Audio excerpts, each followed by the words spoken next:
Bonjour et bienvenue au podcast Sexualité décomplexée. Cette semaine, je reçois Camille. Camille et moi, on s'est rencontrés pour la première fois l'été dernier, en fait, pendant le printemps des écoles. Ça, c'est un peu comme un rassemblement avec toutes les écoles de théâtre puis les personnes autodidactes qui veulent faire ça dans la vie. Pendant quelques jours, à peu près une semaine, on a comme plein d'ateliers, d'exercices.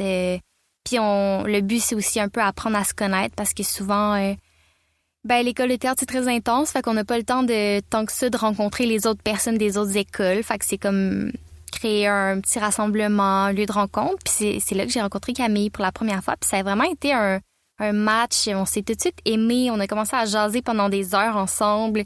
Après ça, je l'ai comme engagée sur un projet. On a appris encore à mieux se connaître. Puis c'est vraiment quelqu'un d'attachant. Camille est profondément authentique. C'est vraiment une belle personne. Elle a tellement une belle énergie. C'est bizarre de dire ça, belle énergie, mais c'est vraiment ça. T'sais, elle a quelque chose de rassurant, de calme, mais en même temps, elle peut être vraiment survoltée. J'ai beaucoup aimé ma rencontre avec elle, puis je suis vraiment contente qu'elle ait accepté de venir au podcast. Puis Camille, en fait, elle est dans un couple ouvert, fait qu'elle nous parle un peu de cette réalité-là. Puis, juste pour vous mettre un peu en contexte, elle étudie présentement en art visuel à l'UQAM, mais c'est vraiment une artiste multidisciplinaire. Là. Elle a plusieurs cordes à son arc. Je dis ça pour beaucoup d'invités, mais c'est vrai, elle fait de la musique, elle joue, elle écrit, elle fait de la poésie, de l'art visuel et plein d'autres choses. Donc, voilà, je vous souhaite un bel épisode.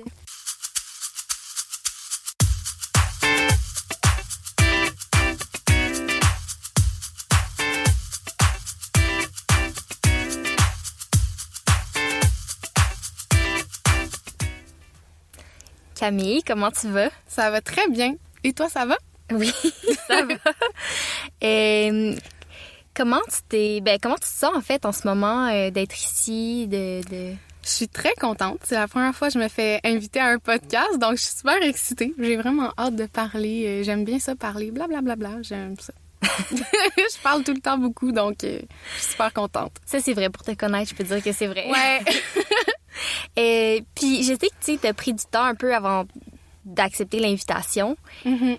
Puis est-ce que c'est quelque chose qui te stressait un peu de venir jaser de ce sujet-là? Ou... Ben, c'est pas nécessairement le sujet, c'est vraiment juste parce qu'il y avait plein de choses qui se passaient à ce moment-là dans ma vie. Puis je pense que je voulais prendre le temps pour être vraiment bien dans un bon moment de ma vie ou quand que j'allais être invitée pour parler de ça, parce que ça prend quand même de l'espace pour parler de ces choses-là. Tu sais, ça prend du laisser-aller. Fait que je voulais être dans un moment où je sentais que je pouvais donner ce laisser-aller-là. Ah, je comprends, mais Crime, tu t'écoutes vraiment, c'est fou ça. Ouais, ben, je le fais vraiment de plus en plus. Je pense que ça a été depuis que j'ai eu la maladie de Lyme, là. Quand j'avais eu ça, en fait, avant cet événement-là, je pense que je m'écoutais pas tant que ça. Je voulais toujours comme un peu faire plaisir aussi ou pas nécessairement parler des choses qui allaient mal dans ma vie aux autres pour pas les énerver. Mais à partir de là, on dirait que j'ai tellement dû prendre soin de moi que j'ai fait une énorme introspection, puis je me suis dit comme, hey, dans la vie, peut-être que c'est plus fluide quand on s'écoute au final, quand on s'écoute nos sentiments, puis faire les choses au bon moment. Telle énergie est en nous, on fait telle chose, tu sais. Fait que j'ai appris à faire ça à ce moment-là. Fait que ça a été du bon, finalement. Toute chose est une leçon, d'après moi. C'est vrai, mais c'est quand même quelque chose, cette maladie-là. Ça a été quelque chose, vraiment. Puis là, je sens tout juste que je suis en train, justement, comme je guéris de ça, là. Donc, je suis vraiment contente, mais ça fait super longtemps que, tu sais, là, je suis suivie par une clinique privée et tout, puis ça a fait longtemps, ça a été un très, très long cheminement, mais là, je suis contente parce que c'est vers la fin, puis je le sens. OK, et je pensais même pas qu'on pouvait guérir de cette maladie-là. Je sais, mais il y a plein de monde qui me dit ça, puis je suis comme, ah non, j'ai eu plein, au début, j'étais comme, hey, j'étais super stressée de ça, parce que justement, il y avait plein de gens qui me disaient, ah ouais, on peut guérir de ça, puis là, j'étais là, non, dis-moi pas ça, je veux pas manifester ça, mais finalement, j'ai eu plein d'exemples après ça de gens qui ont guéri de ça, puis qui l'avaient chronique, tu sais, que ça faisait super longtemps qu'ils l'avaient, mais ça prend des antibiotiques à long terme, là. C'est pas quelque chose que la médecine publique est très d'accord en ce moment. Il faut aller au privé. Mais c'est quand même un sujet qui est vraiment pas assez, je pense, discuté. Moi, j'en discute pas souvent non plus, donc c'est comme un peu quelque chose qu'on parle pas, justement, mais c'est vraiment important. Puis moi, c'est ça qui m'a sauvée, là, les antibiotiques à long terme. Ah ouais, même si tu les avais pas pris, parce que, tu sais, ça dit que, je pense, c'est 24 heures après, si tu vois un cercle rouge apparaître, qu'il faut que tu prennes les antibiotiques pour pas avoir la maladie. Mais là, toi, tu l'as su vraiment plus tard. Ouais, moi, c'était comme en hiver. Je pense que ça faisait peut-être depuis l'été ou quelque chose que je l'avais, puis j'ai eu les symptômes en hiver. Donc, les symptômes peuvent arriver à retardement aussi. Fait que c'est très difficile de savoir, mais c'est vrai que j'ai pas vu la tique, moi, tu sais. Puis à ce moment-là, c'était pas très connu, donc je me regardais pas non plus après avoir été dans la forêt ou quoi que ce soit. Fait que j'avais comme pas... j'avais pas vu rien, là. Mais je pense que maintenant, je me regarderais, puis je ferais bien plus attention, puis je le saurais, là. C'est quand même... On peut le prévenir, mais il faut en être au courant parce que sinon, on le sait pas puis on fait pas attention. Là. Puis là, c'est à ce moment-là que ça peut être plus comme à risque. Mm-hmm. Puis il y en a de plus en plus, là. Ouais, vraiment. Puis ça s'en va vers la Gaspésie, ça s'en va plus vers le nord du Québec. Là. Moi, j'habite dans les cantons de l'Est, fait que c'est vraiment là, à côté des États-Unis, que ça a commencé parce que ça vient des États-Unis puis du Vermont en particulier. Fait que là, c'est comme arrivé en Estrie. Puis ça va aller vers le nord. Mais justement, je pense qu'ils vont probablement développer quelque chose, là, d'un vaccin. Ça avait déjà existé. Je pense qu'ils sont comme en renouvellement d'un nouveau.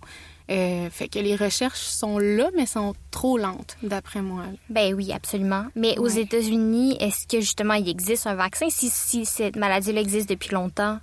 Aux États-Unis, il y a déjà existé un vaccin, mais à cause de certaines rumeurs par rapport à un autre vaccin, je suis pas tellement sûre des informations, mais je sais qu'il y a eu comme une mauvaise presse du vaccin et donc les gens, ils voulaient plus contribuer pour avoir ce vaccin-là, fait qu'ils l'ont enlevé. Ça fait quelques années de ça. Je sais plus c'était quand, mais ça a déjà existé. Puis en ce moment, je sais pas pourquoi, peut-être que la maladie a muté ou quelque chose du genre, mais là, ils sont en train de refaire des tests et tout ça pour redévelopper un vaccin qui devrait s'en venir dans les prochaines années, à ce que j'ai compris.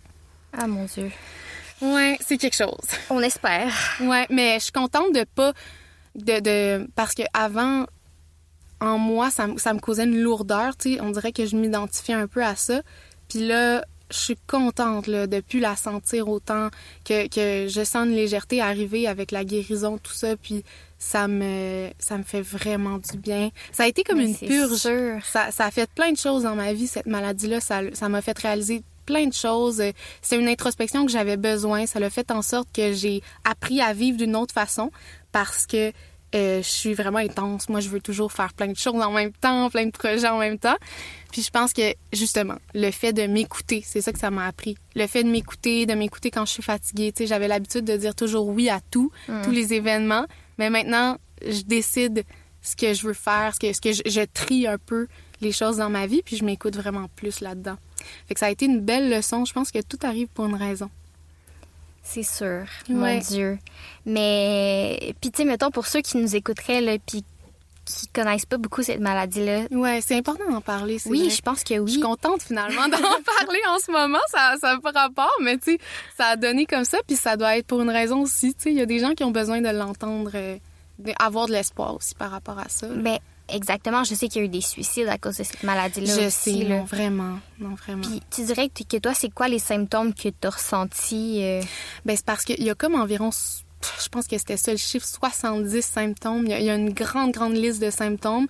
Les principaux, ben, en premier, c'est de voir le cercle. S'il y en a pas, parce qu'en fait, c'est pas à chaque fois non plus, c'est du cas par cas. Ah, ça se peut qu'il n'y ait pas de cercle? Ouais. Puis les symptômes, c'est aussi du cas par cas. Donc, si t'as comme une genre de grosse grippe, ou est-ce que tu as mal partout, tu n'as pas nécessairement de fièvre, mais tu peux avoir des symptômes neurologiques comme être étourdi. Moi, j'en ai eu, avoir mal, beaucoup mal à la tête, mais ça, c'est parce que c'est monté au cerveau, là, la bactérie. Hop là. Ouais.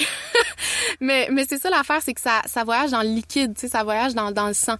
Donc, ça peut vraiment atteindre toutes les zones du corps. Puis, les principaux symptômes, c'est justement ça, mais aussi avoir mal aux articulations. Ça, c'est connu. Mais ça vient à un autre stade. Au début, là, t'as juste c'est comme une genre de grosse grippe où est-ce que t'es pas capable de te lever, t'as mal partout, tu te sens un peu zombie, un peu déphasé aussi. Puis après ça, ben, beaucoup de migraines. moi, je dirais, là, parce que quant aux gens qui l'ont eu avant moi, ça a pas mal été ça, le symptôme. Puis après ça, ben quand que ça se développe, justement, là, tu commences à avoir mal aux articulations. Là, tu peux avoir toutes sortes de symptômes. Là. Il y en a beaucoup. Moi, je sentais... tu sais, d'habitude, il y a certaines personnes, en fait, qui ont une genre de paralysie partielle du visage. Ouais, d'un seul côté. Ah ouais. Puis moi, je le ressentais, mais ça paraissait pas de l'extérieur. Fait que les médecins, ils savaient pas qu'est-ce que j'avais. Moi, ça a pris des mois avant de savoir qu'est-ce que j'avais. J'étais là, mon Dieu, qu'est-ce qui m'arrive? Là, je cherchais plein d'affaires sur Internet, des symptômes, nanana, mais c'était tellement large, je pouvais avoir n'importe quoi, tu sais. Puis vu que ça apparaissait pas de l'extérieur, puis que mon premier test a été négatif, ben il y avait aucun moyen que je le sache. Puis ensuite, mon deuxième test que j'ai fait, c'est moi qui ai vraiment fait, il faut que je fasse le test encore, ça a été positif. Donc, c'est ça. Mais quand ils voient la paralysie, les médecins, là, ils cachent, là. Ils sont là, OK, ouais, ça doit être ça. Mais c'est des prises de sang là, pour faire les tests. Puis moi, au début, j'avais pas ça, mais le médecin il me disait « Ah, ben c'est peut-être un virus. » Mais c'était vraiment épeurant. Là. Moi, j'avais comme... La première journée où je me suis réveillée, j'avais les pupilles dilatées. Puis c'était comme... J'avais l'impression que les distances étaient étranges. Là, j'étais comme « Mon Dieu, je fais-tu une commotion cérébrale? » J'étais vraiment sensible à la lumière, au son. Fait qu'il y a toutes sortes de symptômes. Puis après ça, j'ai eu des maux de ventre, des difficultés intestinales. Ça, c'était après quelques mois. T'sais. Ça évolue, là, la maladie. Puis aussi, plus longtemps que tu attends avant de prendre les antibiotiques, plus que la maladie, elle va se muter. Fait qu'elle va s'adapter au corps puis aller se cacher dans les tissus. Fait que faut vraiment détecter ça rapidement, mais si c'est détecté en 1 mois au moins, là, c'est sûr que ça guérit. Là. En plus de ça, le traitement normal, c'est 2 semaines seulement d'antibiotiques d'habitude. Fait que si tu le sais là, au début, t'as 100% de chance de guérir. C'est vraiment pas inquiétant. Ouais, puis tu peux aller prendre dans une pharmacie. Ben, à la pharmacie, ils donnent un antibiotique préventif si t'as ça. Puis, ben, si tu vois la tique, puis là, t'es comme, oh mon Dieu, j'ai une tique. Mais ils s'assurent que ça fait peut-être 24 heures que tu l'as sur toi. Parce que aussi, la chose, c'est que c'est pas toutes les tiques qui l'ont, la maladie de Lyme. Puis aussi, il faut qu'elle reste au moins 24 heures sur toi pour qu'elle puisse te transférer la maladie parce que c'est comme un échange. À la fin qu'elle prend ton sang, ensuite, il y a comme un transfert qui se fait avec ses liquides puis nos liquides. Puis c'est à ce moment-là qu'elle peut te donner la bactérie parce que la bactérie est dans son abdomen. Fait que là, mais si tu l'enlèves avant 24 heures, t'as pas vraiment de chance d'avoir eu la maladie. Mais si c'est pas nécessairement, ça fait combien de temps qu'elle est là non plus? C'est sûr, mais si tu vas dans la forêt, puis ensuite, ou dans la nature, peu importe, en randonnée, puis tu te regardes le soir, tu sais, comme quand tu prends ta douche ou quoi que ce soit, tu la vois, là. Même, il y en a des très, très petites, mais tu peux la voir. Il suffit juste de se regarder, puis après ça, si tu le sais là, que c'était aujourd'hui parce que t'es allé dans la nature, ben tu l'enlèves, puis il n'y a pas d'inquiétude à avoir. T'sais, moi, j'en ai eu d'autres après, puis je les ai enlevés. Ouais, il y en a beaucoup en Estrie, ça fait partie du quotidien. Là. Mais comment tu fais? Parce que je sais que si tu l'enlèves mal, ben là, elle peut transférer comme justement la bactérie. Il faut que tu fasses vraiment attention. Mais si t'as pas de pince spécifique à ça pour l'enlever... Ben moi, je dis qu'il faudrait toujours en avoir une sur nous. C'est tout petit, tu sais, ça se traîne super facilement. Puis ça s'achète en pharmacie. Mais si t'as pas de pince, ben tu l'enlèves avec tes doigts. Mais c'est vraiment pas l'idéal parce qu'il faut pas peser dessus. Faut pas qu'elle te le transfère. Fait que c'est de vraiment... Puis des fois, la tête, elle peut rester aussi dedans toi. Mais ça, c'est pas grave. Parce que vu que la bactérie est dans son abdomen et non sa tête, ça dérange pas. Ton corps, il va le rejeter. Puis c'est pas grave. OK. Mais tu sais, en tant que tel, les tiques sont pas méchantes. C'est juste la bactérie. Oui, je comprends. Ça existe depuis longtemps, là. C'est des insectes comme les autres, mais c'est ça. Mais mettons... Faut juste checker. Ça me stresse, mais genre mais... Faut pas stresser avec ça, faut juste en être au courant. C'est bon d'en parler parce que faut en être au courant. Après ça, c'est parce que c'est plate d'être pris avec ça puis de devoir faire plein de démarches pour être suivi par une clinique puis nanana. Puis il y en a qui n'ont pas les moyens aussi. Exactement, ça coûte vraiment cher. Tu sais, moi, mes parents m'aident là-dedans, mais si j'étais tout seul, il y a une fille que je connais, l'amie d'une de mes amies qui a dû changer de job pour se payer le traitement, tu sais. Fait que c'est très... Mais je pense que ça va changer. J'espère que ça change dans les prochaines années puis qu'il y ait plus de recherches faites là-dessus. Ben, il faut, au début, parce que j'ai l'impression que le système de santé, il fait comme pas notre problème, mais genre... Ouais, je sais, non. Puis je suis allée voir un infectiologue, il m'a genre gaslighté, là, puis... Tu sais, ça fait dur, là. C'est vraiment... Ouais. Mais il gaslight, tu sais, je veux dire, il gaslight pas mal toutes les femmes, mais... Oui, aussi. En général. Mais il y a même une femme physio qui m'a gaslight. En plus. Elle m'a dit que c'était dans ma tête puis que j'allais devoir apprendre à vivre avec ça. Puis je me disais, mais comment qu'on peut dire ça aussi à une femme, de face à face, puis de dire, bon, ben là, tu vas devoir vivre avec tes douleurs parce que j'ai aucune idée ce que t'as. Puis si j'ai aucune idée ce que t'as, ça veut dire que t'as rien. Ouais, c'est ça. Mon incompétence, ben, je vais oublier que je suis incompétente puis je vais juste mettre ça dans ta cour. Là, comme, t'as rien pantoute. Pour vrai, ça me fait capoter, là. Mais comme je me demande si ça avait été un homme, ça aurait été différent. Ça, c'est intéressant.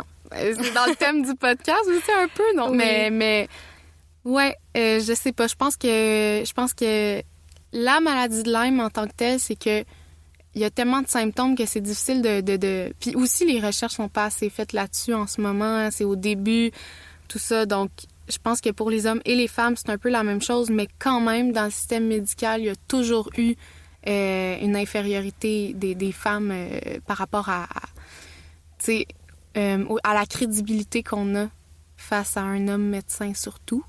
Puis aussi des spécialistes encore plus. Mais avec les femmes, c'est la même chose. C'est ça qui est incroyable, c'est qu'il n'y a pas de solidarité. J'en ai pas vu, en tout cas, moi, dans mon expérience. Et que c'est vraiment décevant, ouais. Mais, c'est ça, j'espère que ça va évoluer. Il faut. Ouais. Et puis, pour conclure ce sujet-là, mettons qu'il y a des gens qui sont comme, « Hey, moi, tu sais, mettons, j'ai le cercle rouge, je peux aller dans les 24 heures, puis j'ai pas la tique, fait que je peux pas aller à la pharmacie. » Où est-ce qu'ils peuvent aller? Est-ce que tu saurais? Ben, si les personnes ont le cercle. Oui, mais tu sais, comme tu dis, à la pharmacie, c'est plus préventif. Si ça fait comme un mois ou quelque chose comme ça, où est-ce que les gens peuvent aller? Mais si tu as le cercle, il faut que tu peux aller à la pharmacie. Ils vont juste te demander de le voir, puis ils vont... Je sais pas si les pharmaciens peuvent prescrire le 2 semaines d'antibiotiques, mais c'est d'aller voir son médecin de famille. Puis si t'as pas de médecin de famille, là, je sais pas, tu sais. Mais je pense que tu vas à la pharmacie, puis tu demandes, puis ils vont essayer de t'aider. Mais si t'as pas le cercle, c'est là que ça devient un petit peu... Ben, il y en a peut-être qui savent même pas c'est quoi, qui ont eu le cercle, qui ont pas fait de démarches. Puis non, là, c'est vrai. Ils font, t'imagines, ils écoutent ça, puis ils font « Oh! » OK. Fait que, mais tant mieux, si je suis contente d'aider des gens, en tout cas, si ils nous écoutent, puis qu'il y en a qui ont cette situation-là, là, c'est important de le savoir, vraiment. Oui, vraiment. OK, c'était full intéressant, mais là, maintenant, plongeons dans notre sujet. Oui. Est-ce que tu veux me dire qui tu es, t'as quel âge, puis qu'est-ce que tu fais dans la vie? Je suis une jeune fille artiste, multidisciplinaire pas mal. J'ai toujours fait plus de théâtre et de musique, mais depuis quelques années, je suis entrée à l'université en arts visuels à cause d'un concours de circonstances, mais aussi de mon envie d'étudier à temps partiel et aussi de pouvoir faire mes projets en même temps. Puis c'était le seul comme programme en art, parce que je suis vraiment en art. Là, c'est vraiment tout ce qui m'intéresse. C'est le seul programme qui me permettait justement de pouvoir avoir cette liberté-là, de prendre des cours comme je voulais, puis de prendre des sessions de pause si ça me tentait. J'ai voyagé entre-temps, j'ai fait des projets de chant, de théâtre aussi plus récemment avec toi, justement. Oui. Puis, c'est ça. Puis, donc, je suis vraiment multidisciplinaire. J'ai 26 ans. On dirait que à chaque fois que je dis mon âge, je me dis j'ai quel âge déjà? Ça, c'est drôle. Pas pourquoi? On dirait que c'est comme je suis restée à 23. Hey, moi aussi. Pour vrai? Ben non, c'est drôle que tu dises ça parce qu'on a le même âge. Ah mon Dieu, oui. Puis moi aussi. Moi, on dirait que 23, j'étais bien contente. Puis là, après ça, 24, c'était correct, mais le 25, ça fait mal. 26, ça fait mal. Je vais avoir 27 dans genre 2 semaines. Ah ouais? Ah oui. Ben oui, c'est vrai. Ouais, fait que je trouve ça difficile. Moi aussi, je suis un peu restée à 23, mais je sais mon âge parce que mon âge me fait chier. Ah! OK, ouais. Ah là là, ça devrait pas être comme ça. Encore une affaire qu'on colle aux femmes, tu sais, l'âge. Ouais. Puis, hey, de se dire qu'on sent mal quand on a 27 ans, là, imagine quand on a 50, là. C'est pas fini, là. Faut se comparer au... Ben, je sais pas s'il faut se comparer. Justement, faut pas se comparer. Mais je me dis... Des fois, je me dis... Quand je vais avoir tel âge, je vais trouver que j'étais bien jeune en ce moment. Je le sais, mais oui, je le sais. Il faut se mettre dans notre peau plus tard. Moi, quand j'étais ado, je me sentais bien vieille, là, tu sais. Puis, ouais? Ben oui, parce que j'avais vécu bien des affaires, puis j'étais quand même plus mature que la majorité des gens autour de moi. Puis qu'on dirait que j'étais comme, moi, je suis prête pour ma vie, là. Tu sais, puis avec le recul, j'étais un petit bébé, tu sais. Fait que c'est sûr que quand je vais avoir 35 ans, je vais faire, oh mon Dieu, mais je sais pas. Puis je pense, après ça, j'ai beaucoup entendu de femmes dire le 25 a fait mal, mais mettons, ils ont full aimé la trentaine. Genre... Je sais, j'arrête pas d'entendre ça, moi aussi. J'ai l'impression que le 25, c'est juste comme un genre de claque d'en face, de comme corps de siècle. Tu commences à dégénérer. Oh mon Dieu! Non, mais c'est vrai, parce que ton cerveau, il se forme jusqu'à 25 ans. Ah, c'est ça. Fait qu'après ça, c'est juste, tranquillement, tu perds... OK. Tout. Ben, tu sais, tu perds. T'es plus en développement, disons. Là. T'es plus en croissance. C'est comme atteindre ton top, puis là, tu ne peux que redescendre. Ben moi, je sais pas pourquoi, mais j'ai entendu que c'est 33 ans, le genre de... Ça doit être dans une certaine religion, mais je sais plus. Mais que le 33 ans, c'est comme le summum un peu... Ben, à cause de Jésus? Je pense que oui, peut-être, ça se peut. Oh mon Dieu, c'est ça. OK. Je suis vraiment... Je sais pas, là, là. Mais j'ai entendu ça récemment. Puis, mais dans la vie de tous les jours, on dirait que j'entends plus comme 35. Mais justement, comme tu dis, que les femmes se sentent plus en contrôle puis confiantes à 35 ans. Ou du moins, c'est comme un bon âge mentalement, dans le moral. Ouais. Ça doit être parce qu'on se cherche moins puis qu'on est un peu comme sur une lignée. Puis aussi, on prend de la confiance par rapport aux hommes, par rapport aux autres femmes autour de nous. Puis qu'on est moins en compétition. En tout cas, en ce moment, moi, je me sens pas en compétition, mais il y en a qui le sont encore. Là. Ouais. Je comprends ce que tu veux dire. Ouais, il y a peut-être de ça. Moi, on dirait que quand j'entends les femmes dans la trentaine parler, je suis comme, ben moi, j'ai déjà l'impression d'avoir tout compris ça. Fait que je suis comme, ça va être quoi ma trentaine? Mais je sais pas. J'ai hâte de voir. Mais c'est vrai, je sais pas. Tu vois, solidarité féminine, c'est intéressant parce que je pense que ouais. Je pense que je le ressens de plus en plus. La solidarité. Ouais, entre femmes, vraiment. Mais après ça, dans des situations précises ou des fois en one-on-one, moins, tu sais. One-on-one? Ah ouais? C'est vraiment quand t'es... Ah ouais, c'est... Ben, là, je dis ça vite, là, mais tu sais, avec des femmes que je connais pas beaucoup, mettons, tu sais. OK. Que là, je peux sentir que one-on-one, il y a plus de compétition. Ben, tu sais, c'est sûr que le théâtre aussi, c'est un milieu compétitif. OK, ouais, ça, c'est un autre monde. Ouais. Ouais. Non, je peux comprendre. Moi, tu sais, j'étais justement en études théâtrales. Ben, en études théâtrales, pas ce programme-là, mais j'étais dans le théâtre, plus au cégep. Donc, oui, je la sentais, cette compétition-là. Mais en même temps, on avait comme 18 ans. Donc, je me dis... Qu'est-ce qui est quoi? Est-ce que c'est ça, la jeunesse d'être un peu plus immature ou c'est ce monde-là? Je pense que c'est un peu des deux. Mm-hmm. Ouais. Mais c'est pour ça que j'ai pas voulu peut-être continuer. Ben, je sais pas, en fait. Je pense qu'il y a de ça. Dans les grosses institutions du théâtre, c'est plus compétitif, justement.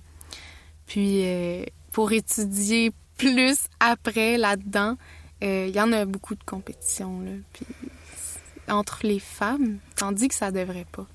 Mais entre les hommes aussi, puis entre les femmes et les hommes aussi. Pour elle, la compétition. Ouais. C'est ça, c'est juste un monde compétitif, tu sais. Ouais. C'est qui va choisir qui est le meilleur, c'est ça. C'est drôle parce que c'est comme une discipline qui est vraiment en groupe, mais très individualiste en même temps. Ouais, puis c'est ça que je trouve qui fait mal parce que je trouve que ça devrait pas être ça. On dirait que quand comme le théâtre là à la base, c'est le partage, c'est le don de soi, c'est la générosité, c'est l'empathie. Puis j'ai l'impression qu'en pratique, c'est tout l'inverse. C'est l'individualité, c'est l'égoïsme, c'est j'ai donc besoin d'attention, je veux qu'on me regarde, pas d'empathie, y a pas. Fait que tu sais, je suis comme c'est très bizarre l'espèce de paradoxe en fait là. Ouais, vraiment. Puis ça a l'air tellement... Tu sais, on rêve, là. Ça a l'air beau quand on est plus jeune ou de l'extérieur ou juste quand on n'est pas dans ce monde-là. Tu sais, quand on sait pas les rouages en arrière de tout ce qui se passe. Mais il faut vraiment pas trop idéaliser chaque chose parce que dans chaque chose, il y a vraiment des côtés plus négatifs. Puis justement, dans le monde du théâtre, c'est en arrière, la dynamique. Comme, oui, oh wow, la pièce de théâtre était tellement belle ou ce film-là, j'aurais aimé ça être dedans. Mais en arrière de ça, là, il y a eu toute une dynamique avec l'équipe. Tu sais, c'est du quotidien au final. Là. C'est pas juste la beauté du produit. Fait que faut pas oublier ça aussi. T'sais, c'est parce qu'il y a tellement un fanatisme, là, tu sais, genre, oh wow, telle vedette ou non, mais finalement, on est tous pareils, là. C'est un humain comme nous, puis il vit ses hauts et ses bas, puis il y a toute la compétition du milieu, la difficulté du milieu qui est présente, là. Exact. On dirait que ce métier-là, il y a le plus beau puis le plus laid en même temps, tu sais. Fait que, oui, vous pouvez regarder un projet puis voir une complicité, puis elle est réellement là, puis c'est des familles qui se crient pour chaque projet, puis des gens qui s'aiment, puis des amitiés qui naissent, mais pas toujours non plus, tu sais. Ouais. Fait que, c'est quelque chose. Les relations humaines, c'est pas simple, là. Il y a de toutes sortes de personnes tout partout. Exact. Mon Dieu. OK, ben passons à la prochaine question. Oui. Est-ce que parler de sexualité, c'est tabou pour toi ou est-ce que ça l'a déjà été? Ben, en ce moment, c'est plus vraiment tabou dans ma vie, mais je pense que j'ai pas été élevée non plus à en parler tout le temps, mais j'ai pas non plus été élevée à ce que ce soit vraiment malaisant d'en parler. Je pense que c'est juste pas un sujet du quotidien que j'avais avec mes parents, mais je pense que je me suis jamais sentie très, très, très mal à l'aise au point où c'est anxiogène, tu sais, d'en parler avec ma famille, mes parents. Je pense que je suis comme dans l'entre-deux pour ce qui est de mon enfance, mon adolescence. J'en parlais pas beaucoup à mes parents. J'aurais peut-être voulu plus en parler, justement, mais je crois que c'est pas le pire non plus, là. Je suis pas... Mais en ce moment, c'est pas tabou pour moi parce que, justement, la société a évolué, je pense. Puis là, en ce moment, c'est rendu vraiment plus commun d'en parler. Je suis contente à chaque fois que j'en parle avec des filles, justement, mes amies, tout ça. On dirait que c'est une libération, là. Je suis vraiment contente d'en parler. Puis je suis super comme... on dirait que ça me rend euphorique. Puis là, je suis là, yeah! Tu sais, c'est ce sujet-là qu'on parlait jamais avant ou qu'on trouvait ça un peu drôle, tu sais, au secondaire, tout ça. Mais finalement, ça fait tellement du bien d'en parler librement comme si c'était un sujet de tous les jours, là. Oui, puis d'en parler avec la solidarité féminine aussi, un peu, tu sais, avec ce qu'on parlait juste avant, je trouve que ça fait du sens aussi de comme, je trouve qu'il y a beaucoup un discours de... Moi, j'ai pas vécu ça personnellement, mettons, au secondaire, si on recule dans les années plus 2000, là, que les filles se parlaient pas tant de sexe, puis si on parlait, c'était aussi de comme, genre, arc, t'as fait ça, ou genre, t'as encore rien fait, ou genre, tu sais, je pense qu'il y a un peu ce que les hommes, des fois, font, l'espèce de compétition qu'il y a derrière ça. Je pense que les femmes aussi l'avaient beaucoup, puis qu'on n'est plus du tout là-dedans. Non, vraiment pas. Peut-être que c'est notre âge, peut-être que c'est l'époque, peut-être un peu des deux, mais... Ouais, et moi, je le sens plus non plus, là. C'est pas de jugement. C'est vraiment beau. Oui, exact. Je suis très contente de cette situation-là. Ben, moi aussi. Puis, fait, quand tu dis que t'aurais aimé plus, que tes parents t'en parlent plus, est-ce que... Non, en fait, tu dis que moi, j'en parle plus avec mes parents. Est-ce que c'est toi qui abordais les discussions sur la sexualité? C'est plus eux qui t'en ont un petit peu parlé? Ça ressemblait à quoi? Ouais, mon père, il m'en a jamais vraiment trop parlé, mais ma mère, oui. Elle m'en parlait quand même assez librement, mais juste des brides de conversation par rapport à elle, par rapport à la sexualité. Tu sais, ça venait dans le sujet, puis elle en parlait. Puis c'était plus moi qui étais un peu malaisée, tu sais, au secondaire, là, quand j'étais plus jeune. Mais c'était comme dans l'air du temps, puis c'était aussi dans mon immaturité, puis à la longue... Là, c'est plus libre. Puis c'est aussi depuis que je suis en couple ouvert, on dirait. Depuis comme 4 ans environ, je pense que là, j'ai commencé à vraiment en parler avec mes parents, tu sais, parce que je suis très proche d'eux, donc on se dit pas mal tout. Puis de toute façon, j'habitais vraiment plus avec eux tout le temps, ce qui faisait que si je voyais d'autres gens, ben, tu sais, j'avais pas le choix de leur dire. Fait que...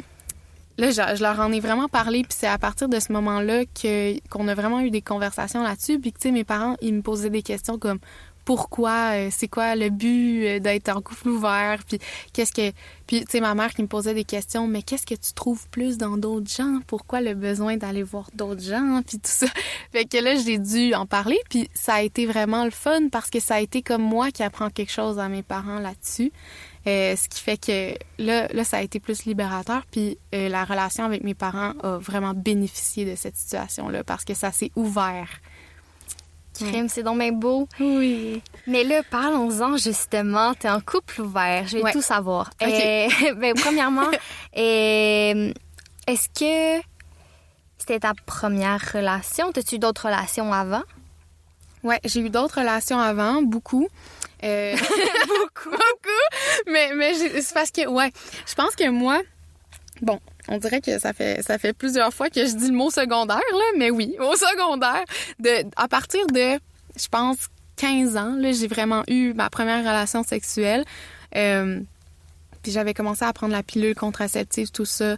Ça a été vraiment ce moment-là où j'ai commencé à m'expandre de ce côté-là. Puis ça a été très intense de mes 15 ans à mes 17 ans. C'est à partir d'environ 17 ans que j'ai sorti avec la personne avec qui je suis en ce moment. Donc, ça fait longtemps, là, ça fait comme 8 ans et demi, je pense, environ, que je suis avec le gars que je suis. Oui, OK, c'est ça. Donc, ça fait longtemps. Puis c'est ça, avant ça, justement, de mes 15 ans jusqu'à mes 17 ans, il y a eu toute la période secondaire 3, 4, 5, puis ça a été vraiment frivole. Là. Moi, j'étais comme, je vis ma vie, je m'en fous de ce que le monde pense, je fais tout ce que j'ai envie. Puis, ouais, il y avait beaucoup de jugements, tu sais, surtout qu'on était en région, là. Fait que tout le monde se connaissait, tu sais, c'était comme facile de juger telle personne qui fait quoi. Mais j'étais vraiment dans un mode de liberté, puis tu sais, ce que les gens pensaient à ce moment-là, on dirait que ça me passait vraiment comme super au-dessus de la tête. Wow!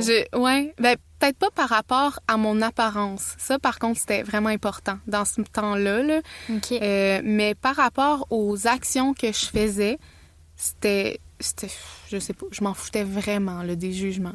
Ouais. Hey, c'est rare, quelqu'un qui se fout de ce que le monde pense au secondaire. Ouais, je sais. Mais c'est ça, c'est pour ça que je dis, comme dans mon apparence, c'est important pour moi ce que le monde pensait, avec toutes les influences que j'avais autour. Mais pour mes actions, je faisais... Tu sais, j'étais invitée dans toutes les parties. J'étais vraiment très active socialement. Puis je me suis jamais jugée ou regardée de l'extérieur en faisant comme « Ah, tu devrais pas faire ça » ou tel truc. J'allais vraiment avec mes impulsions. J'étais très impulsive, j'étais full intense, tu sais, adolescente. Puis je le suivais, là, ce que ça me tentait de faire. Mais par contre, des fois, ça a donné lieu aussi à des situations où est-ce que moi, j'étais pas tellement partante, puis qu'il y avait des gars qui voulaient aller plus loin. Tu sais, des situations comme ça que je sais pas pourquoi, mais c'était beaucoup moins abordé là, avant le consentement. Puis moi, j'étais vraiment moins... tu sais, on dirait qu'on se disait « Ah, ben là, c'est aller jusque-là. Ben, on peut pas le choix en arrière. Ouais. » Fait que ça, c'est arrivé pas mal de fois parce qu'en tant que telle, dans la vie, je pense que j'ai toujours été vraiment sélective. Sauf que, comme je dis, j'ai eu beaucoup de relations parce que, justement, il y a eu beaucoup de relations que j'ai laissé aller un peu dans que j'ai pas dit non, mais que si je m'étais vraiment respectée, c'était pas que je voulais vraiment pas, mais c'était pas non plus que je voulais vraiment. Je comprends. Fait que c'était comme l'entre-deux, fait qu'il y a eu beaucoup de relations où est-ce que j'ai laissé aller, tandis que j'aurais peut-être dû dire non. Mm-hmm. C'est ça, c'était beaucoup moins abordé dans ce moment-là. Eh mon Dieu. Puis quand tu dis relation, est-ce que tu parles de vraiment comme relation sexuelle ou tu parles de relation? Est-ce que tu as eu des partenaires comme... T'es en relation pendant cette période-là? Non, mais mes partenaires, ça... Tu sais, des vraiment vrais partenaires, j'en ai pas eu beaucoup, là. À ce moment-là, on sortait avec quelqu'un une semaine. Puis c'était comme, oh, c'est mon chum! Mais des relations sexuelles, je parle plus, tu sais, des affaires d'une semaine ou une nuit ou... Ouais. One night, fréquentation, ouais. Puis des... peut-être embrasser aussi, mais... Pour moi, ça a jamais vraiment voulu dire grand-chose. Ça a été une façon de connecter à des gens aussi d'une autre façon, mais c'est plus quand ça allait plus loin que parfois j'étais pas 100% à l'aise, mais que je laissais quand même faire parce que je me disais, bon, regarde, c'est pas je me sens pas non plus agressée dans une certaine façon, mais je me sens pas non plus 100% partante. Fait que là, au lieu de dire non, je disais oui. Ça, c'est quelque chose que je suis sûre que tout le monde presque a vécu là, de ma génération. Oui, je pense que oui. Ouais, c'est ça. Puis c'est malheureux, là. Il faut absolument enseigner ça à nos filles. Mais il y a tellement de choses qu'on... Puis nos garçons. Oui. Ben oui. Vraiment. Surtout aux garçons, j'ai envie de dire. Ouais. Mais c'est demander. Que... Ben oui, mais c'est surtout aussi que je trouve que quand on sait pas c'est quoi la sexualité, quand on sait pas les dimensions, les formes que ça peut prendre, on dirait qu'on est comme sous le choc.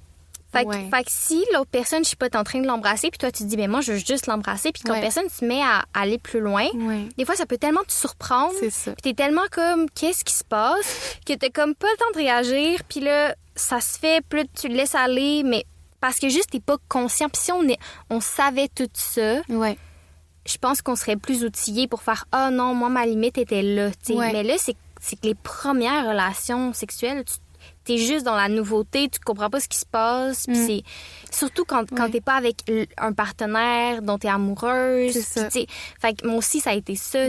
Les premières fois, j'étais comme quelqu'un de vraiment plus expérimenté que moi. Puis j'étais comme, wow, comment je me suis rendue là? C'est ça, à un moment donné, ça va vite. Puis là, tu te dis, OK, là, je suis là. Surtout des fois, quand on buvait aussi, là. Tu sais, c'est comme, c'est une autre affaire de se sentir dans un autre état aussi. Puis là, de pas avoir le temps de comprendre que ça se passe. Mais ouais, c'est... Puis aussi, tu découvres tes limites en même temps. Donc, au début, tu sais, il y a ça qui est important, de découvrir ses limites. Parfois, c'est pas non plus... tu te dis après coup. Ah, ouais, c'était là ma limite. Mais ça, par contre, je pense que ça en prend. Des moments où est-ce qu'on découvre nos limites. Tu sais, les premières fois, des fois, on sait pas non plus c'est quoi la limite quand ça arrive. Puis là, on se dit, c'est que la ligne est mince entre les premières fois, entre qu'est-ce qu'on voulait vraiment ou qu'est-ce qu'on voulait pas. Après coup, c'est plus facile de se le dire. Oui, mais je pense que si... tous les garçons et les filles, on était éduqués d'une autre façon, puis qu'on était éduqués à demander le consentement, ben pendant qu'on est en train de ressentir que notre limite est là, l'autre personne peut valider, puis on peut le dire. L'autre personne fait, tu serais-tu à l'aise d'aller plus loin ou de faire ça? Hey, je pense que non. Mais là, c'est comme, il y a personne qui demande le consentement de personne, on n'est pas éduqués comme ça. Non, c'est ça. Fait que, tu sais, je pense que si on était éduqués différemment, on pourrait vraiment plus se respecter. Oui, on apprendrait sur le coup, mais on serait comme, j'ai l'espace pour les tracer mes limites, tu sais. Oui, c'est ça. Puis je pense que c'est ça le truc, c'est que dans le contexte de ne pas avoir de conversation, de ne pas parler pendant que ça se passe, bien là, t'as pas le temps de réfléchir à si tu veux ou pas. Fait que c'est pour ça que je dis après coup, mais c'est vrai que si on s'en parle, c'est parce que la communication, ça devrait être bien plus présent et de dire est-ce que non, puis là l'autre prend son temps pour réfléchir. Ah oui, c'est vrai, est-ce que ça me tente vraiment? Puis là, t'as quelques secondes pour y penser, puis tu te dis bon, ben oui, non, oui ou non, tu sais. Puis ouais, puis autant les gars de demander. Puis je veux dire, là, on parle vraiment binaire, là, mais ça peut être les filles et les filles, les gars et les gars. Les filles aussi devraient demander le consentement, là, tu sais, dans le sens que... c'est ça. peu importe, il faut demander le consentement au partenaire, tu sais. C'est ça, exact. Puis l'autre personne doit vraiment être honnête avec elle-même. Parce que ça aussi, c'est important. Tu sais, le consentement, là, demander le consentement, mais aussi être honnête avec soi-même. Parce que des fois, tu sais, même quelqu'un peut demander ton consentement puis tu veux faire plaisir à l'autre ou quoi que ce soit. Donc, il y a tout ça aussi qui embarque. Fait que c'est un et l'autre. Faut demander, puis l'autre personne, faut être honnête. Parce qu'après ça, on regrette ou... tu sais, c'est ça. Absolument. Puis moi, je trouve ça sexy, quelqu'un qui demande le consentement. Moi aussi. Genre, je sais qu'il y en a plein qui sont comme « Ah non, là, ça... » Tu sais, j'aurais voulu qu'il m'embrasse direct ou genre... Non, moi, je trouve ça vraiment sexy, quelqu'un qui fait « Je peux-tu t'embrasser? » ou « Je peux-tu... » C'est full sexy, là. Genre, tellement. c'est sûr que si t'as pas envie d'embrasser la personne, ça deviendra pas sexy, mais si t'as vraiment envie de l'embrasser, c'est vraiment le fun, là, tu sais. Oui, vraiment. Puis tu sais, le moment où est-ce que l'autre personne aussi te demande, c'est un moment préliminaire, là. C'est un moment où est-ce que tu le prends, là, cette chose-là qui te demande, puis tu te dis oui, puis tu as vraiment le goût. Puis tu sais, c'est super le fun de se faire demander, en fait. Ben oui. Ça fait partie du fun, finalement. Exact. Ouais. Absolument. Ah, mon Dieu. Puis, je vais juste revenir à tantôt quand tu parlais, mettons, de la liberté que tu avais au secondaire, puis tout. Toi, tu te jugeais pas, mais est-ce que tu sentais qu'il y avait un jugement autour de toi, les filles, les gars autour de toi? Est-ce que tu sentais qu'ils... Ouais, il y en avait. Puis je pense que autant que je me foutais un peu de tout ça, autant que j'ai l'impression j'étais pas non plus assez mature pour faire comme... je sais pas, pour avoir toute la réflexion par rapport au jugement des autres. Fait qu'on dirait que ça passait. Puis j'étais comme... Oh non, c'est pas vrai, tel truc est pas arrivé ou tel truc est arrivé ou... Mais je me suis jamais arrêtée là-dessus. Que j'ai jamais fait comme ça. Peut-être que dans des moments, tu sais, à posteriori comme ça, je m'en rappelle plus, mais peut-être qu'il y a des moments justement que je me suis sentie un peu blessée, là, c'est très possible, mais ça a jamais duré longtemps ou j'ai jamais été traumatisée de ça, tu sais. J'ai vraiment... En fait, je pense que c'était juste comme moi j'avais le goût. Moi c'était dans ce moment-là, c'était... Puis je crois que mon laisser-aller a aussi amoindri les commentaires. A aussi amoindri les jugements sur moi parce que à force de me voir aller puis de me voir être vraiment dans le lâcher-prise par rapport à ce que les autres pensaient, je crois que les autres ont fait comme de toute façon, elle s'en fout, tu sais. Ouais, c'est ça que tu leur as enlevé pas mal de pouvoir, là. Ouais, c'est ça, exactement. Puis, tu sais, j'ai vraiment vécu tout mon secondaire comme ça. Puis, parce que moi, là, j'aimais ça, faire le party. J'aimais ça être folle. J'aimais ça parler aux gens, faire des nouvelles rencontres, puis aller jusqu'où je voulais. Fait que j'allais pas m'enlever ce plaisir-là à cause de qu'est-ce que les gens pensaient. J'allais pas faire ça, puis c'est jamais arrivé. Fait que... T'as bien fait. Ouais. Puis là, vient le moment où tu rencontres ton chum actuel. Comment ça s'est passé? Vous êtes rencontrés comment? Où? Ben, on était au même secondaire. Okay. Mais oui, c'est ça. On s'est connus, je pense, en secondaire comme 4. Plus, lui, il était en secondaire 5. Puis après ça, lui, il est parti 1 an en Argentine. Fait que faire un genre d'échange. Il a refait son secondaire 5 là-bas. Oh mon Dieu! Oh, ouais. Il voulait apprendre l'espagnol. Il était déjà full voyageur, tout ça. Puis je pense que c'est ça qui nous a rapprochés. C'est vraiment nos intérêts par rapport à l'expansion, par rapport au voyage, par rapport à vivre des expériences, voir des nouvelles cultures, ce genre de libre pensée qu'on avait. Puis, pendant qu'il est parti, moi, je vivais ma vie en secondaire 5. C'est une relation à distance, là. Pendant la première année, mais on n'était pas encore en relation. On était juste comme... On s'était fréquentés, là. OK. Mais on se parlait, tu sais, à distance. Puis ensuite, quand il est revenu, c'est là qu'on a commencé à être ensemble. Puis en fait, c'est que sa mère... Elle était comme, oui, quand ton chum, il va revenir, nanana. Puis là, j'étais là, mon chum, OK. Fait que ses parents nous appelaient déjà comme tel, tandis que nous, on n'était même pas vraiment en couple. Fait que ça a vraiment juste coulé comme fluidement. Puis il est revenu, puis on a juste assumé qu'on était ensemble. Puis ça a été super fluide. Puis on a commencé comme ça. On est allé au même cégep. On était dans les résidences. Fait que chacun, on dormait toujours dans une chambre ou l'autre. Mais surtout la mienne, parce que moi, j'étais tout seul en résidence. Fait que il venait dormir dans ma résidence. Puis là, on était super passion, comme première, deuxième année qu'on était ensemble. Puis après ça... Êtes-vous allés dans les mêmes programmes au cégep? Non, non, trop pas. Trop, non, ça, ce serait trop vu. Je pense que, être ensemble, j'ai jamais pensé à ça, là, mais être les deux en théâtre, là, ça aurait été quelque chose. Mais je pense que c'est rough pour les couples. Je sais pas si on aurait été 24, là. Ouais. Non, lui, il était genre en sciences pures, là. Oh, OK. Ouais. Puis moi, j'étais en théâtre, donc comme vraiment différent. Mais je pense que c'est ça, il me parle souvent du fait qu'il aurait aimé ça, avoir quelque chose d'un peu plus artistique ou du moins qui regroupe parce que c'était un peu individualiste en sciences pures, tu sais. L'énergie cégep était pas autant là. Mais quand même à Saint-Laurent, le cégep de Saint-Laurent, c'était vraiment une énergie de groupe, puis c'était super le fun, communautaire, tout ça. Fait que ça a été des belles années, puis autant pour lui que pour moi. Puis après ça, on a continué à être ensemble, on a concrétisé nos idées de voyage, on a cheminé tous nos questionnements, nanana. Puis là, ça fait tellement longtemps qu'on est ensemble qu'à un moment donné, justement, un peu après le cégep, on a fait comme... moi, il m'est arrivé justement une relation dans laquelle je voulais aller plus loin. Puis... OK, attends un petit peu. Non, c'est ça. Je rentre dans un autre chapitre, là. Non, mais c'est parfait. Mais quand tu dis il y a une relation, c'est que tu as rencontré quelqu'un pour qui tu as développé des sentiments ou une attirance? Oui, pardon, je buvais de l'eau. Donc, oui, c'est ça qui est arrivé. J'ai rencontré quelqu'un avec qui ça a vraiment cliqué. Puis quelqu'un de ma région. C'était pendant la pandémie, en fait. Ouais, je me rappelle. C'était pendant la pandémie. Puis j'étudiais, j'avais été en enseignement du théâtre, puis j'avais fait ça 1 an. Ensuite, j'avais lâché ça, puis j'étais allée dans un certificat en arts visuels.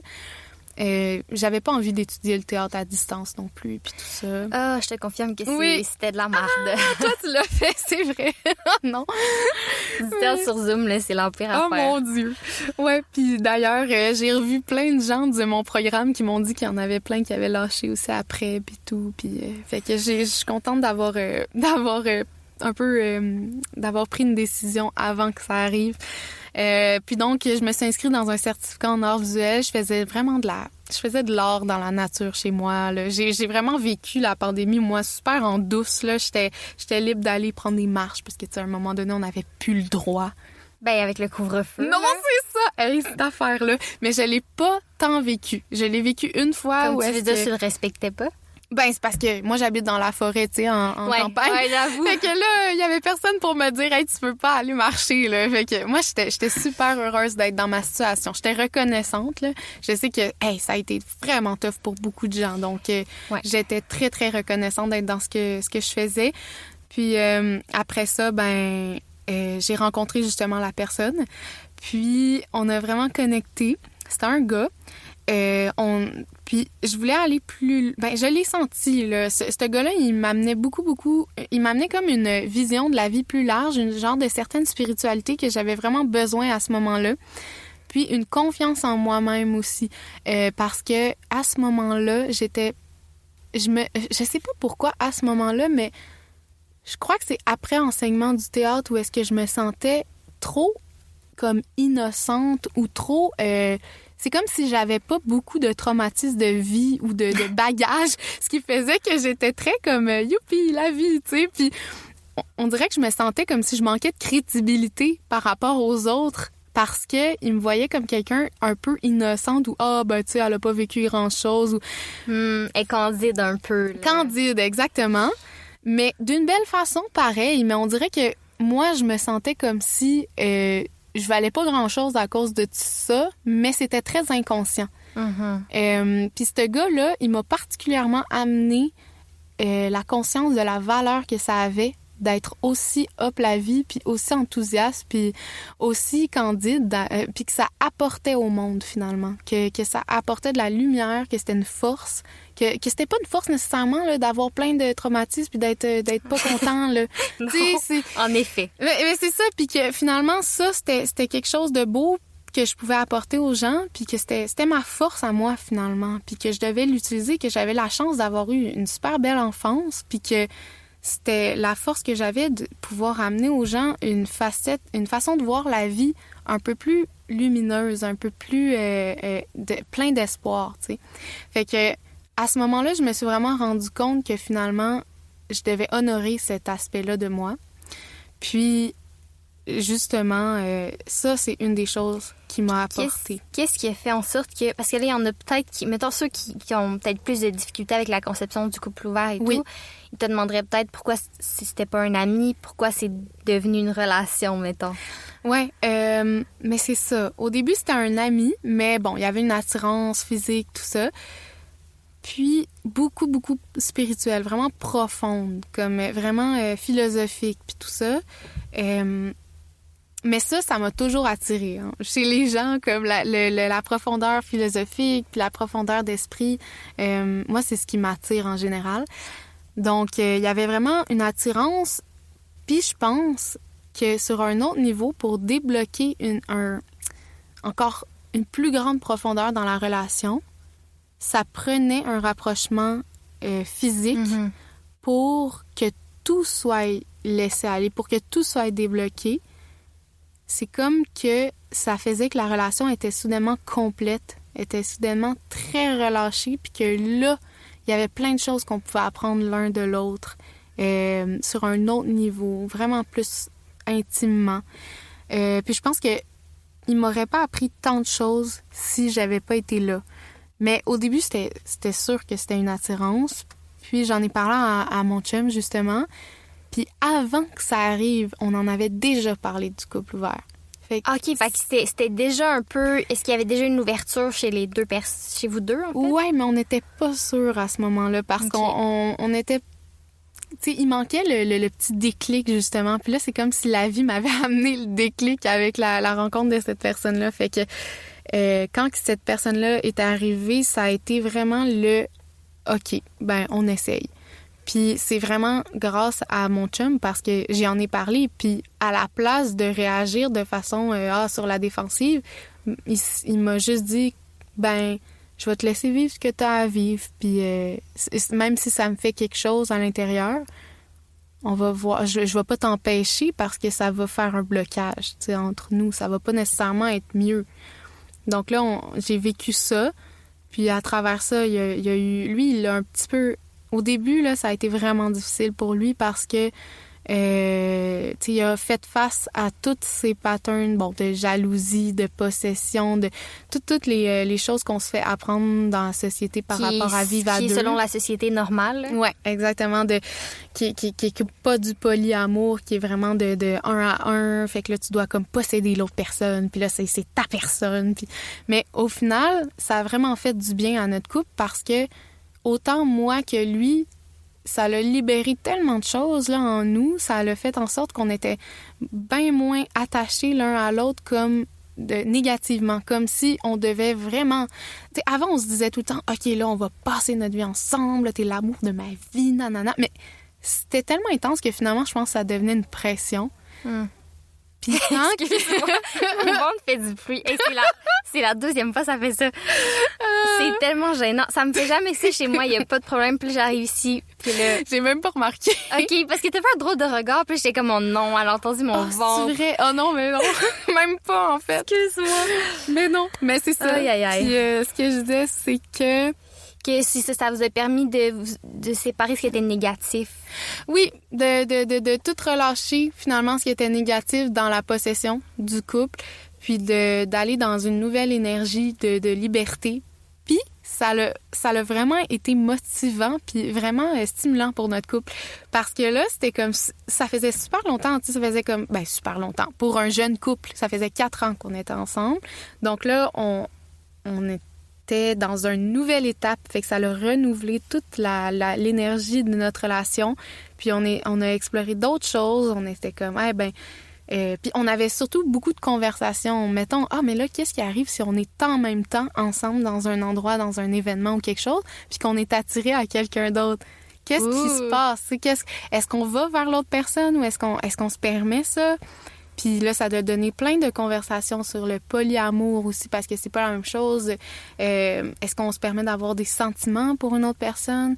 Puis ça a été vraiment marquant parce que quand j'ai connu la première personne qui a fait en sorte qu'on était en couple, qu'on a commencé à être en couple ouvert, j'ai ressenti justement des sentiments pour l'autre personne, mais aussi pour mon chum. Tu sais, puis il y a un de mes amis qui m'a dit « Ah, mais quand on allume une chandelle, l'autre, elle s'éteint pas, tu sais. » Puis je me suis dit, c'est vrai, c'est parce que je me sentais vraiment mal. J'étais là, je peux-tu vivre ça? J'ai-tu le droit de vivre ça? Qu'est-ce que je vis à l'intérieur de moi?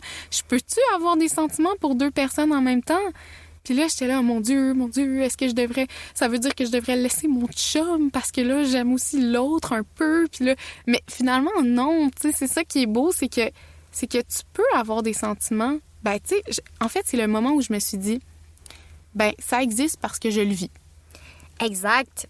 Mais moi, j'y crois à 100%. Je l'ai jamais vécu, là, ressentir quelque chose pour 2 personnes en même temps. Ouais. Mais fondamentalement, j'y crois, là. Ouais.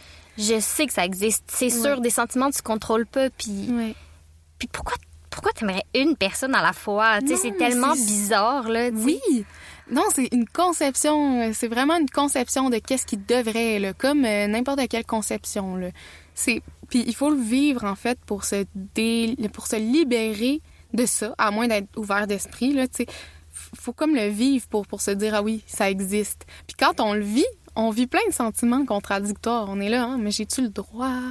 Puis là, il y a tous les patterns de qu'est-ce que la société t'a appris qui revient à la surface, puis tu réalises au final que qu'est-ce que t'es à l'intérieur de toi, c'est pas qu'est-ce que les autres ont dit que t'étais, là. C'est toi qui décides de te connaître, toi. Puis si tu le vis, c'est parce que ça existe, là. Puis il faut pas se laisser discréditer ce qu'on ressent, là. Ce qu'on ressent, c'est non plus pas nous qui le décide, ça arrive, puis... Fait que ça a été vraiment libérateur, tout ça. Puis c'est à partir de ce moment-là aussi que je me suis plus mis à parler avec mes amis de sexualité puis tout ça. Ça a été vraiment le fun de pouvoir me redécouvrir à l'intérieur d'une relation sexuelle parce que c'est nous-mêmes qu'on redécouvre au final, là. Puis on se découvre sous d'autres facettes. C'est vraiment intéressant, là. C'est vraiment intéressant de pas juste avoir des relations avec la même personne toute sa vie. Puis... Tu sais, j'en avais eu avant, mais là, ça faisait longtemps là, que j'en avais pas eu, puis je suis encore jeune. Fait que je me disais, qui que je suis au final avec quelqu'un d'autre? Qu'est-ce que j'aime? Je sais même plus qu'est-ce que j'aime. Parce que là, c'est comme quelque chose qui s'installe dans le couple. Ouais. Quelque chose qui s'installe dans le couple qui fait que bon, c'est un petit peu toujours la même chose. Mais comment se renouveler aussi? C'est en se découvrant avec d'autres, là. Fait que ça peut être vraiment, vraiment bénéfique pour la relation. Oui. Moi, ça me fait capoter les couples qui se forment aussi jeunes que les vôtres, mais qui ils explorent pas ça, puis qui, tu sais, qui veulent pas, ils vont avoir connu une seule personne sexuellement, tu sais. Ouais, ça me fait capoter. Mais je sais pas comment qu'ils font. Je sais pas.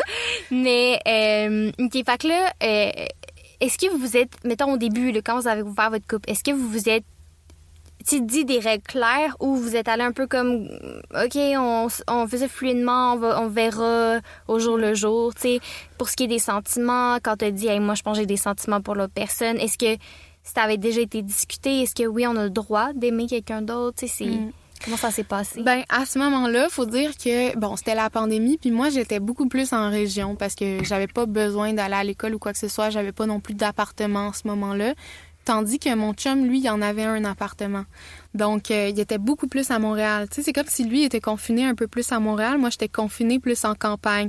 Fait qu'à ce moment-là, ça a quand même aussi créé une distance. Mais une distance qui était nécessaire, je pense. Mais ça a été vraiment plus difficile, comme je dis, pour mon chum. Parce que lui, il l'a vécu... je m'imagine être à sa place, là. Puis là, mettons, ta blonde est en train de voir quelqu'un d'autre, puis ça se passe pour la première fois, puis là, t'es pendant la pandémie, tu fais ton école à distance, il était en architecture.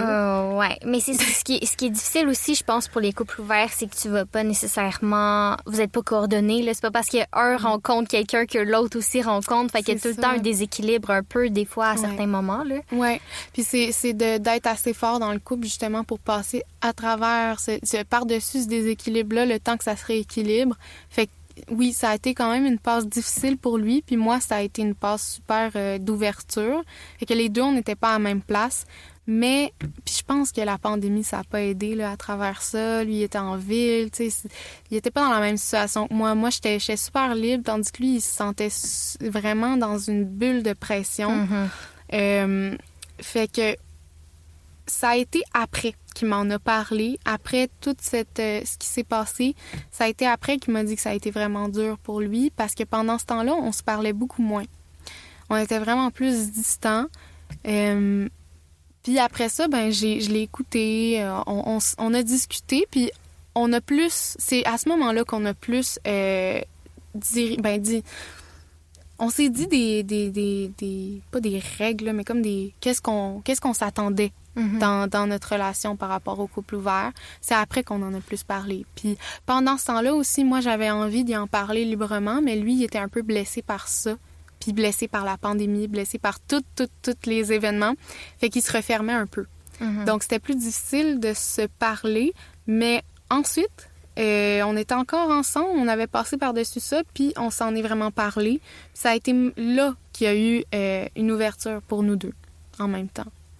Fait que là, ça fait du bien, cette conversation-là. Puis le couple ouvert, c'est toujours en développement. C'est toujours comme... On a toujours des besoins différents à chaque mois, à chaque année. Fait qu'on s'en reparle, tu sais, souvent. Puis c'est jamais la même chose. C'est toujours différent. Puis est-ce que tu veux me parler de quand lui il a rencontré quelqu'un pour la première fois? Comment toi tu t'es sentie?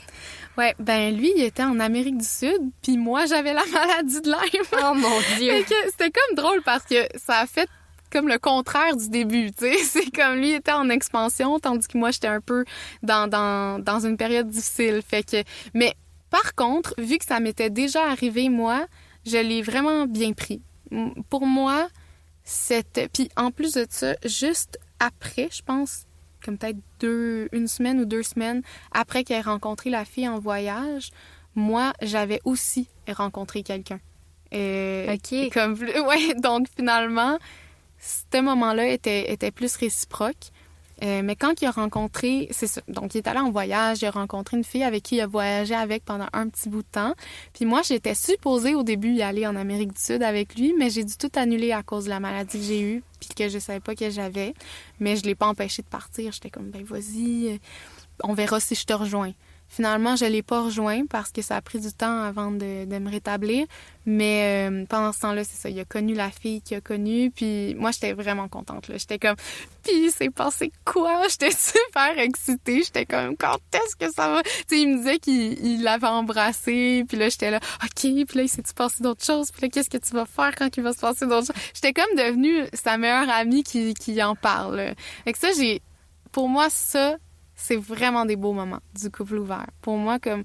Puis ça rapproche parce que t'as plus une relation juste un couple avec... C'est comme t'as une relation amicale aussi, puis solidaire. Fait que ça élargit encore plus l'amour. Oui, puis j'ai l'impression beaucoup d'empathie puis de compersion, puis genre... Ouais, compassion. Non, compersion. Compersion, je sais même pas si c'est un... C'est quoi que ça veut dire? Compersion, c'est un peu l'inverse de la jalousie. Wow!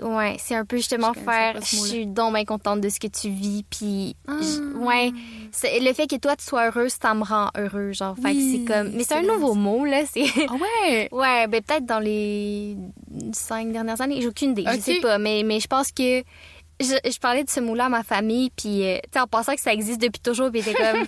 Non, je pense pas. Je pense que c'est pas un dictionnaire des années genre 2000. Ça existe pas, genre. Ouais, c'est ça. Je pense que c'est peut-être du vocabulaire qui... Puis là, peut-être juste ça, puis c'est pas vrai du tout, puis ça existe depuis longtemps, là. Je sais pas. Mais c'est peut-être venu avec l'ouverture, justement, des couples et tout ça. Ah. Mais... C'est fou, hein? Ouais. C'est fou de se dire qu'il y a des nouveaux sentiments ou comme des nouvelles notions qui sont vécues à travers le fait de s'ouvrir en tant que couple. Mais pour vrai, ouais. Fait que je trouve ça beau ce que tu dis parce que je trouve qu'il y a quelque chose de un peu toxique dans la majorité des couples de se surveiller ou pas. Je pense pas que la majorité des couples se surveillent, mais ce que je veux dire, c'est que mettons que tu te mets à avoir des sentiments ou avoir un kick sur une autre personne, j'ai l'impression que tu te sens surveillé, tu te sens comme, mon Dieu, je fais quelque chose de pas correct, là, l'autre personne, elle pose des questions, puis là, tu sais, ça doit pas être le fun à vivre, tandis que le fait de faire justement un peu ce que tu faisais, OK, tu l'as rencontré, OK, tu l'as embrassé, comment ça s'est passé, là, il y a comme vraiment une complicité de plus... Puis un sentiment de validation aussi qui doit être vraiment le fun à vivre, tu sais, puis à ressentir. Ouais, puis imagine juste le sentiment quand tu vis ces sentiments-là de « Oh non, qu'est-ce que je fais? Est-ce que c'est correct de vivre ça? » Puis que l'autre personne, au final, a dit « OK, vas-y, oui, vis-le, qu'est-ce que t'as à vivre? » Plutôt au lieu d'être comme « Oh non, fâché, tout ça, jaloux. » Finalement, ça crée une distance, puis c'est tout, là, la jalousie, là, ça crée pas une complicité. Puis là, si l'autre personne te dit « OK, je comprends », puis là, tu peux y en parler, ben tu l'aimes juste encore plus. C'est ça qui se passe en vérité. Tu sais, on a peur de ça, mais c'est ça qui se passe. C'est la complicité qui est élargie, vraiment plus profonde. Exact. Puis, est-ce que vous vous êtes rejasé après ça, tu sais, parce que lui, veut pas, c'était... Tu sais, là, il comprenait là, ce que toi, t'avais vécu avant. Y a-t-il une discussion? Ouais. Là-dessus? Quand il est revenu de voyage, on en a vraiment parlé. Moi, j'étais super intéressée de savoir tous les détails. Je voulais tout comprendre, tout savoir. Puis oui, on en a parlé justement qu'il comprenait que j'avais ressenti. Lui, ça lui a donné beaucoup confiance en lui, de se reconnaître dans une autre relation sexuelle et tout, puis d'aller plus loin que, tu sais, dans l'intimité avec quelqu'un d'autre. ça lui a redonné confiance parce que moi, je suis sa première blonde. Moi, non, là, dans ma vie, j'ai eu d'autres chums puis d'autres relations, mais moi, je suis la première personne avec qui il a couché avec et tout. Oh, ouais. Ouais. Mais pas...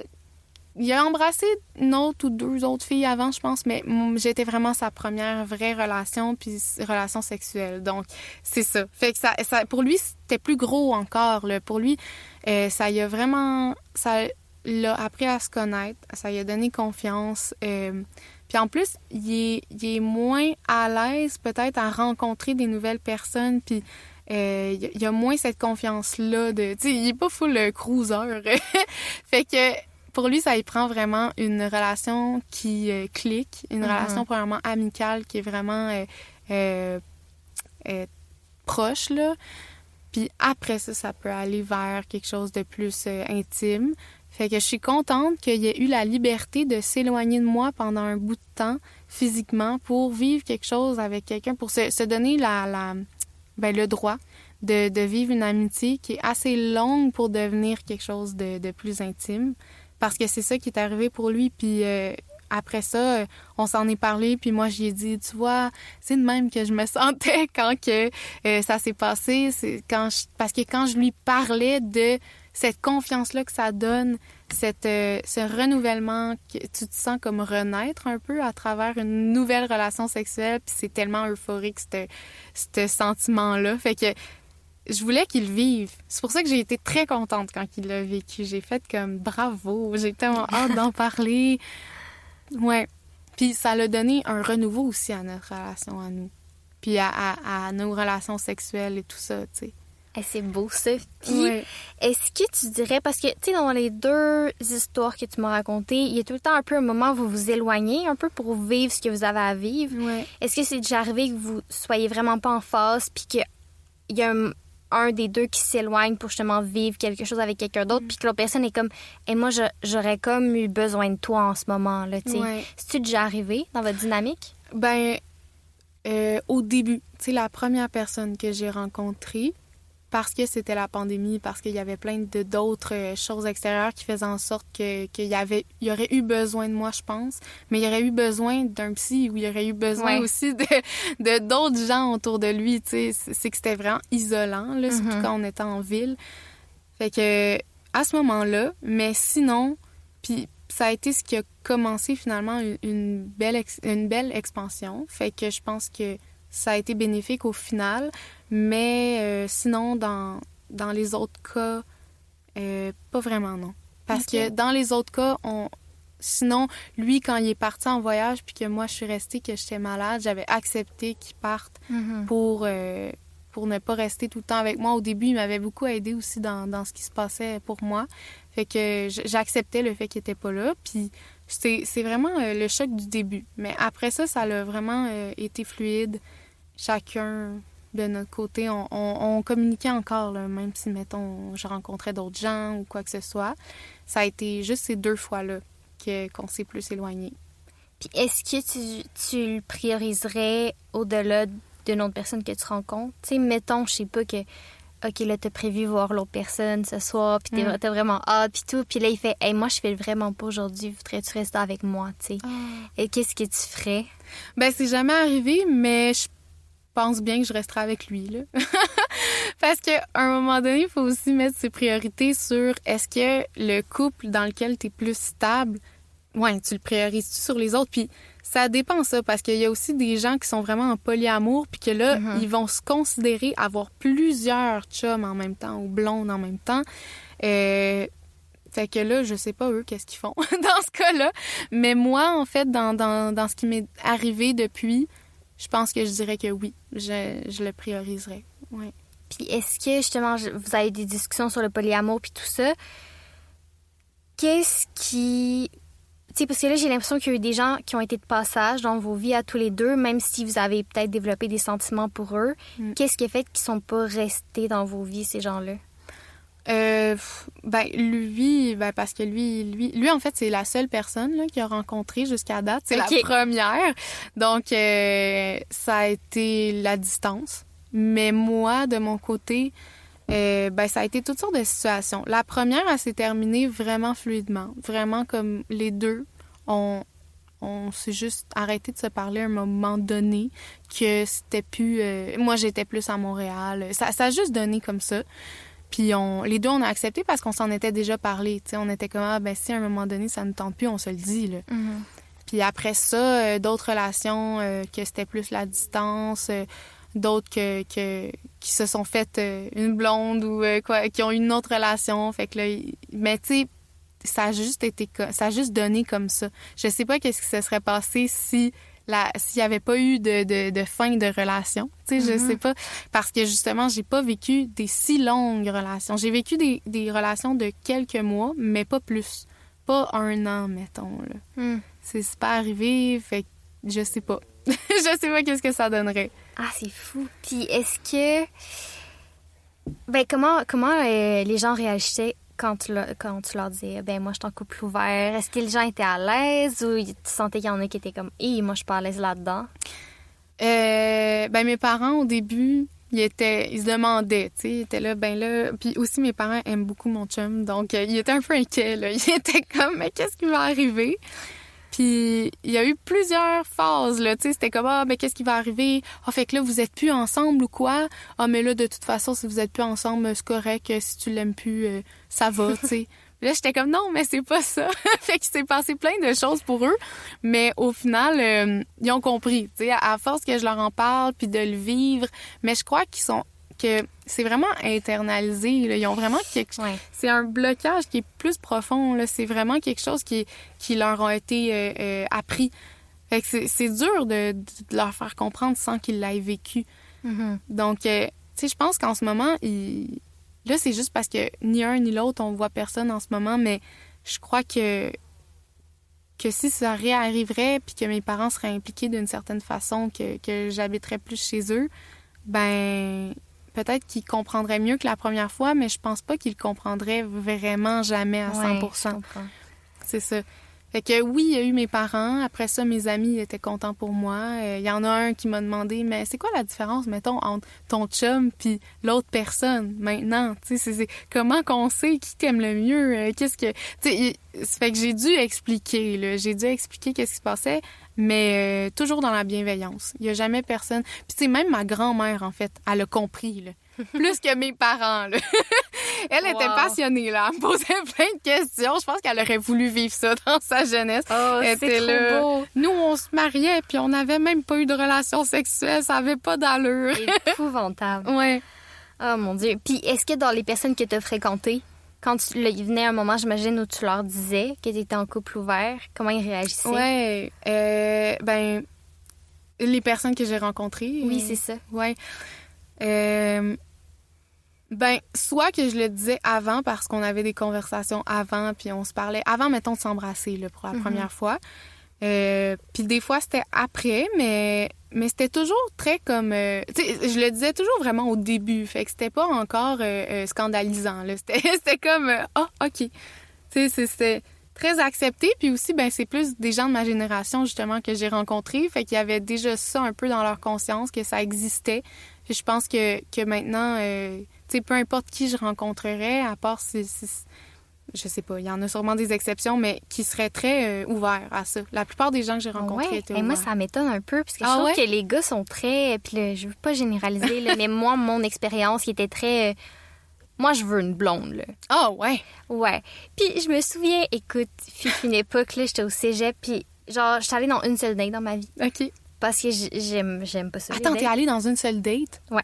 Mais attends, mais quoi? Les autres? OK, mais t'as rencontré-tu d'autres personnes? Oui, mais c'était... Moi, je suis plus du genre, on devient amis, puis... Ah, je comprends. Oui, OK. Je veux pas sur les applications. Non, je veux pas okay, rencontrer des gens que je connais pas, tu sais. Ça me... Non plus. Fait que, mais ça, c'était un gars que j'avais croisé dans un bar, puis là, il me croisait, puis j'étais comme... Tu sais, j'étais en théâtre au cégep, puis mes profs me disaient beaucoup... Vis des affaires... Dis, ouais! Oui, puis tes profs disaient non, mais pas, c'était pas précisément par rapport à ça, mais je pense que j'étais beaucoup dans mes petites affaires, non, ça me tente pas, je veux pas. J'étais pas dans une folie de tout expérimenter, de tout vivre, tu sais. OK. Puis là, j'étais comme, je suis en théâtre, faudrait que j'ai des expériences de vie, puis je dise oui plus souvent, des affaires qui m'arrivent, fait que... Je rencontre ce gars-là pas longtemps après ces réflexions-là, dans le bar. Puis, tu sais, il est fin, puis tout, il est quand même cute. Puis, mais moi, je fréquente déjà un gars. Fait que là, c'est ça. Fait que là, il fait, ouais, tu sais, non, on échange nos numéros. Puis là, finalement, il m'invite pour une date. Puis là, j'étais comme, OK, ça me tentait pas, mais j'étais comme, t'es capable, vas-y, ça va être une expérience. Wow. Puis tout ça, tu sais. Puis là, je me souviens que je m'en vais au resto. Et puis ça a été une catastrophe, là. Genre, tu sais, il est arrivé en retard. OK. Ben, tu sais, c'est pas grave, là, mais genre... Ouais, c'est ça, moi qui arrive toujours en retard, je suis là, OK. Non, mais attends, c'est le numéro 1, là. Ouais. Et bien, genre, il arrive en retard. Puis là, il vient s'asseoir. Mais tu sais, il s'excuse pas, puis il est juste comme, allô. Puis là, il y avait un journal sur la table. On était genre dans un café. Puis là, il commence à me parler de l'actualité, mais genre, moi, je connais vraiment plus l'actualité que lui. Fait que là, tout ce qu'il dit, je suis comme, ben, ça fait pas full de sens ce que tu dis. Puis genre, puis là, il est comme fait... Ouais, OK, ça marchera pas. Fait que là, il a comme changé de sujet. Puis là, moi, je voulais dire le plus tôt possible que comme, hey, je fréquente quelqu'un, tu sais. Ouais. Fait que là, mais il me laissait pas parler, il me coupait tout le temps la parole, il parlait de plein d'affaires. Puis là, il était comme, ouais, et moi, je me lave plus les cheveux. Puis genre, tu sais, il était comme, ouais, non, mais j'ai... Puis tu sais, c'est pas grave. C'est là, drôle à dire comme ça, dans une première date. C'est ça, tu sais, comme j'ai rien contre, puis je pense que ça peut être vraiment super de comme décider de changer son hygiène de cheveux, puis tout. Pas de problème avec ça, mais genre, première date, je te connais pas, c'est la première chose que tu me dis sur toi, c'est weird, genre, tu sais. Puis comme, c'était full malaisant, mais le fait qu'il me coupe tout le temps la parole aussi, c'était comme un peu, puis là, je pense... Toi, en plus, qui est vraiment féministe, là, tu devais être comme, OK, non. c'était À ce moment-là, je sais pas lourd, comment t'étais, là, mais... j'étais pas mal, sensiblement pareil. OK. Mais là, j'étais comme, je le regardais aller, j'étais comme, c'est une expérience humaine. Regarde-le. Regarde-le, analyse-le, genre, il n'y a rien à faire. Puis là, après 1h30 de conversation, je finis par être capable de placer la phrase que je voulais placer. Oh puis mon de faire, Dieu. hey, toi, t'es-tu ouvert d'esprit? T'es-tu à l'aise? Toi, t'es dur.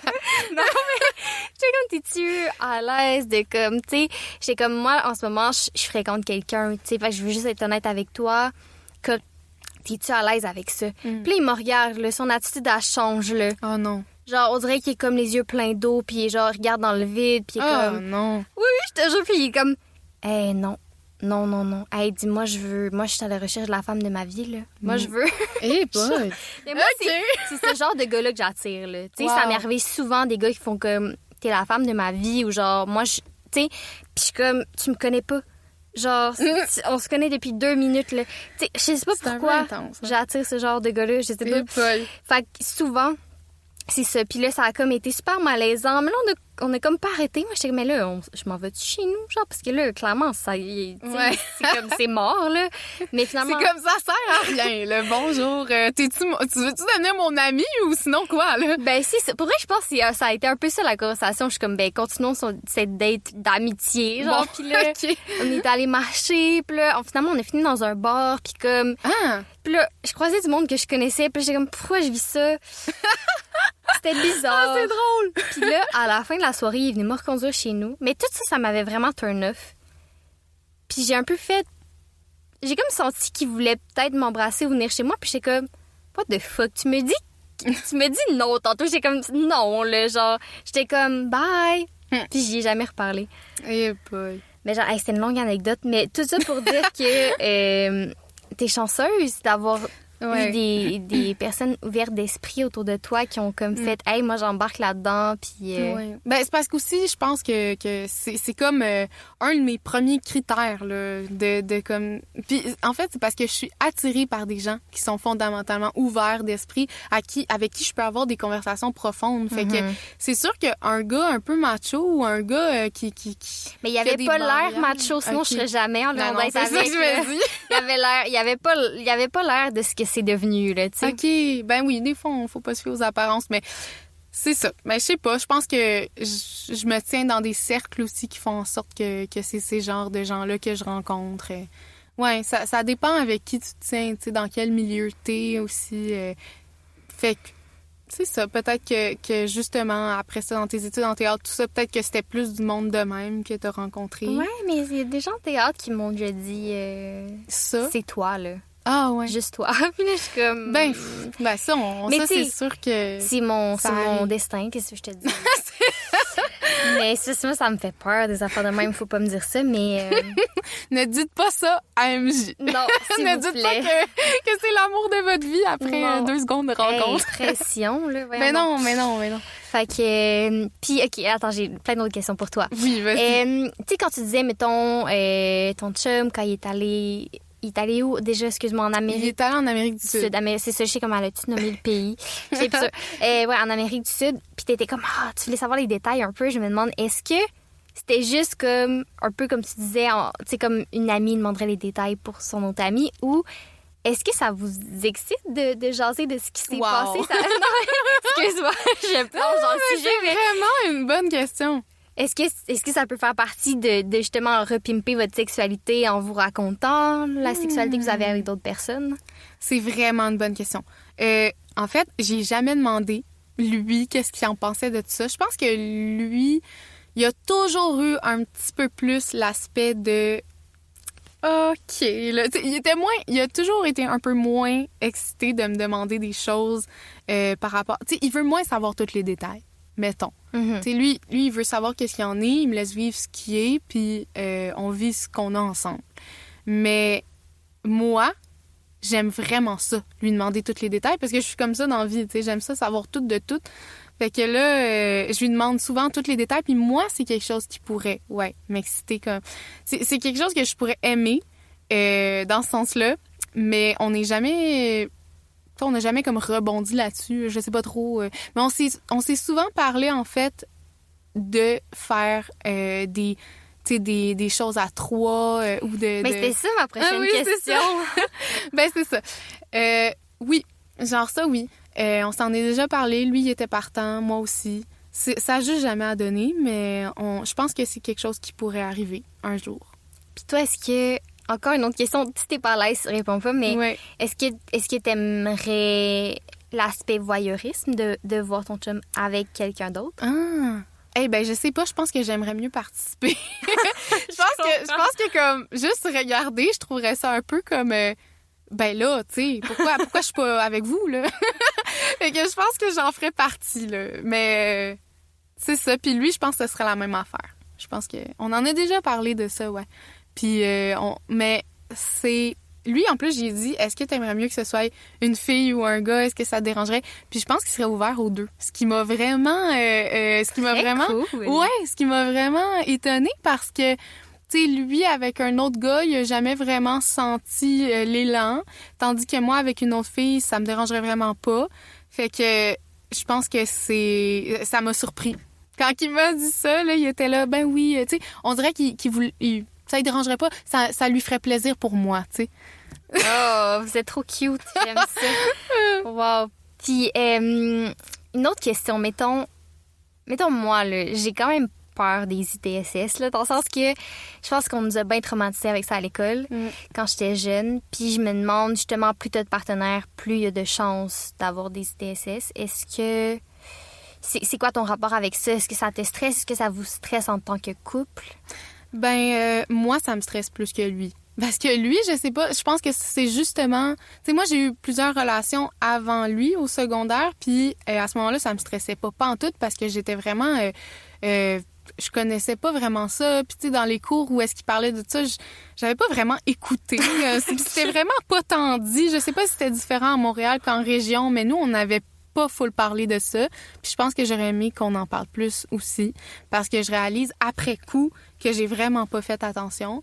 Une chance, il m'est rien arrivé. Tu sais, je suis vraiment chanceuse, mais c'est ça. Puis à un moment donné, plus récemment, justement, j'ai comme pris conscience de ça. Je pense que c'est en même temps que j'ai eu la maladie de Lyme, j'ai commencé à penser aux maladies, plus à ces choses-là. Puis j'ai fait comme, hey! Puis, tu sais, le fait de rechercher autant des symptômes puis des trucs, on dirait que ça m'a conscientisé sur une panoplie de choses. Puis là, j'ai fait comme, mais c'est vrai, tu sais. C'est important de porter des condoms.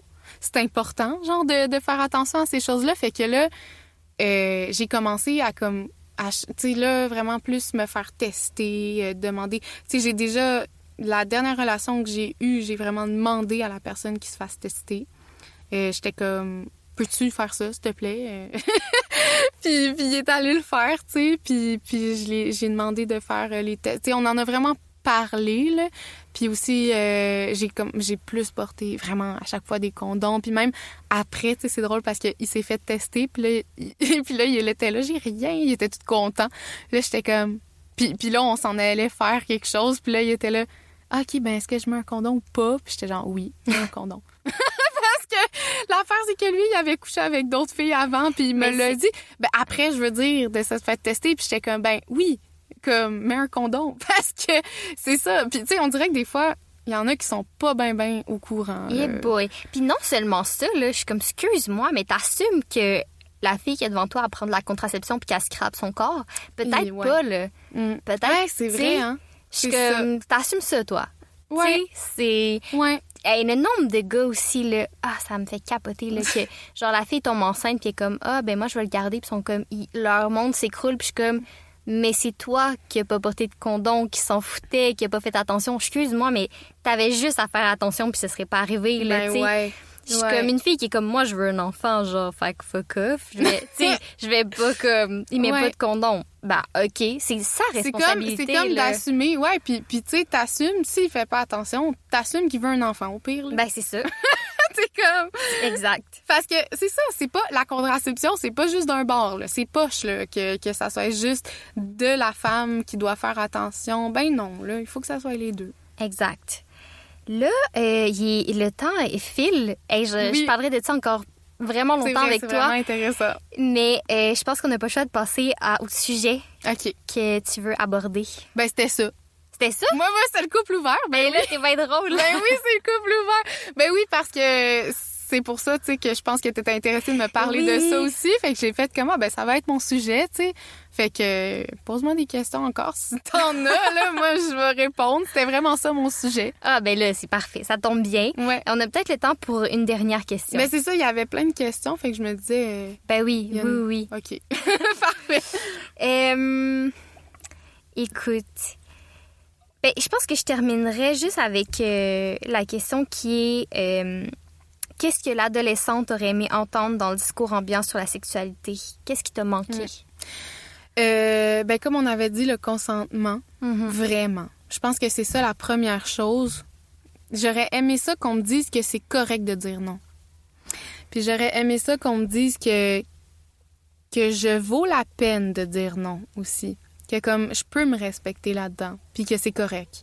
Puis en fait que c'est honorable.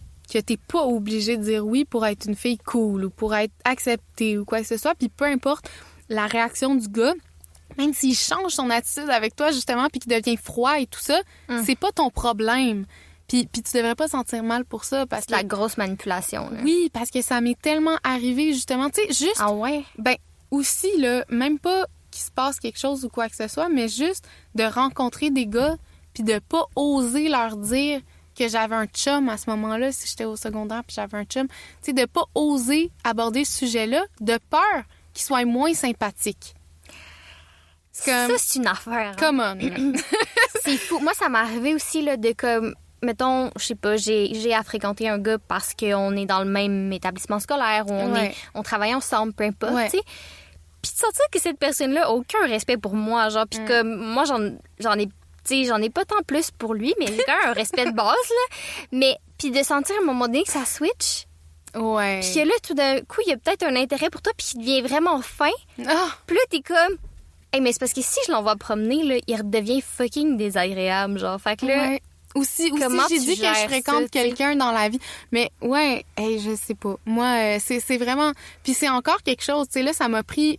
Je pense, beaucoup de maturité pour être capable de le dire. Comme, hey, regarde, j'ai un chum, moi. Puis surtout, j'ai un chum. Puis ça fait 8 ans et demi qu'on est ensemble. Puis on est en couple ouvert, OK, mais c'est un aspect. Tu sais, tu le dis pas... c'est comme, je rencontre quelqu'un, je dis pas, j'ai un chum, on est en couple ouvert, ça fait 8 ans et demi que je suis avec, on est en couple ouvert. Tu sais, je dis pas ça, je dis que, ben, j'ai un chum, puis nanana. Puis là, à un moment donné, peut-être, je vais dire qu'on est en couple ouvert, mais... Ah, c'est pas tous les gars qui ont besoin de savoir ça. Ben non, c'est ça, justement, puis c'est encore... Puis des fois, je le ressens encore, la réticence, le réflexe de comme, non, mais peut-être qu'il va être moins friendly avec moi si je dis ça, mais c'est un réflexe. Fait que là, je passe par-dessus ça, puis je suis comme, ben non. Mais c'est qu'au secondaire, puis avant, puis après, peut-être plus au cégep aussi. Tu sais, moi, ça m'est arrivé là, de rencontrer des gars, puis là, de leur dire « Ah, ben, je t'en couple, tu sais. » Après, je sais pas, moi, une semaine qu'on se connaît, puis qu'ils me disent... puis que soudainement, ils arrêtent d'être mon ami. Ah! Ouais. C'est arrivé au cégep. Puis j'ai fait comme... Hey, ça, c'est plate, hein? Puis c'est ça qui contribue au fait que je me sens mal à l'aise, tu sais. Puis là, j'étais comme... Hey, ça devrait pas être comme ça, là. Pourquoi? Il me semble que ça arrive pas de l'autre sens, ou je sais pas trop. Peut-être que ça arrive, mais c'est plus rare. En tout cas, j'ai jamais comme eu connaissance de ça, mais moi, là, c'est je suis soudainement amie avec un gars, puis j'ai comme une attirance envers lui. Tu vas y dire. Ben, je sais... Ben là, en ce moment, oui, là, mais... Oui, j'avoue qu'au secondaire, peut-être pas, là. Ouais, puis même au cégep, tu sais, je sais pas si j'aurais dit directement, mais en tout cas, s'il me disait qu'il y avait une blonde, ben, j'aurais été peut-être un peu déçue, mais j'aurais pas arrêté d'être sympathique avec lui, là. Ben non. Ou d'être son ami, ou quoi que ce soit. Mais c'est ça. Ça m'a déçue parce que c'est souvent arrivé. Vraiment. C'est poche. Ouais, puis ça m'arrive même encore. Ah ouais? Ouais, ça m'arrive encore. Tu sais, quand que je dis que je suis en couple puis que je tiens pas à mentionner nécessairement que je suis en couple ouvert, mais tu sais, il y en a beaucoup, justement, mettons, je vois qu'il y a un intérêt, que lui a un intérêt pour moi, mais que moi, j'ai pas nécessairement d'intérêt pour lui, puis que je lui dis que j'ai un chum, ben que là, ça va soudainement changer son attitude, là, ça arrive encore. Oh mon Dieu. Ouais. Mais à ce moment-là, ça me dérange pas parce que si je suis pas trop intéressée... Oui, c'est sûr. Mais tu peux ne pas être intéressé par quelqu'un, mais avoir de l'affection puis de l'amitié pour la personne. Exactement. Ça fait vraiment de la peine, là. Moi, c'est comme, je pense, une des affaires qui m'a le plus blessée dans ma vie, de comme faire, hey, j'aime vraiment beaucoup cette personne-là, mais pas de la façon dont lui, il m'aime. Ça, c'est dur. Puis cette personne-là finit juste par couper les ponts, tu sais. Ouais, ça, c'est dur. Mais des fois aussi, ça peut être... Mais là, tu sais, moi, je te parle de gens que je rencontre, puis que ça fait pas très longtemps que j'ai rencontré. Ça, je trouve ça un peu plate, bizarre, plate, là. Mais si ça fait longtemps, tu sais, c'est vrai que ça peut être dur pour l'autre personne de le prendre, puis je comprendrais pourquoi il prendrait un temps, puis qu'il serait juste... Il sentirait le besoin d'être plus froid ou de couper les ponts ou de prendre une distance. Mais là, ça, c'est deux situations vraiment différentes. Oui. Non. Évidemment. Ouais. Bon, ben c'est la fin déjà. Ça a passé vite. Oui, c'était tellement le fun de parler de ça. J'ai l'impression que, tu sais, j'ai lu la liste de questions. Il y a même pas la moitié que j'ai répondu. Pour vrai, 2 questions. Mais mais c'est parce que... Non, mais j'ai vraiment changé la méthode. C'est qu'avant, je posais comme chaque question. Ouais. Je me sentais un peu prise là-dedans. Puis là, je regardais le temps. Puis j'étais comme... S'il y avait un sujet que j'avais envie de creuser, ben j'avais pas le temps. Fait que je me suis dit, là, ça va être plus... du genre de la conversation, tu sais, comme... Ouais, puis moi, justement, je pensais que t'allais poser, tu sais, telle et telle question comme super de façon très rigide, et finalement, ça a été vraiment fluide, puis je me suis dit, au début, crime, on parle longtemps, hein, d'un certain sujet, puis finalement, j'ai aimé bien mieux ça comme ça, là. Je pense que j'aurais moins aimé ça avec des questions, puis que ça aurait été comme tac, tac, tac, puis qu'on puisse pas rentrer dans la conversation au moment où ça nous tente, fait que j'ai vraiment apprécié ça. Ah, mais je suis contente. Puis tu sais, je trouve que ça met plus en relief la personnalité des invités aussi. Oui. De pouvoir vraiment jaser d'eux-mêmes, de montrer leur couleur aussi, plus que justement la rigidité d'une liste de questions. T'sais. Ouais, exactement. Ouais. Super. Ben merci beaucoup. Ouais, ça fait vraiment plaisir. Merci de m'avoir invitée. Ça a été un plaisir de parler de ça. Ben, ça a été un plaisir partagé. Merci d'avoir accepté. Bye!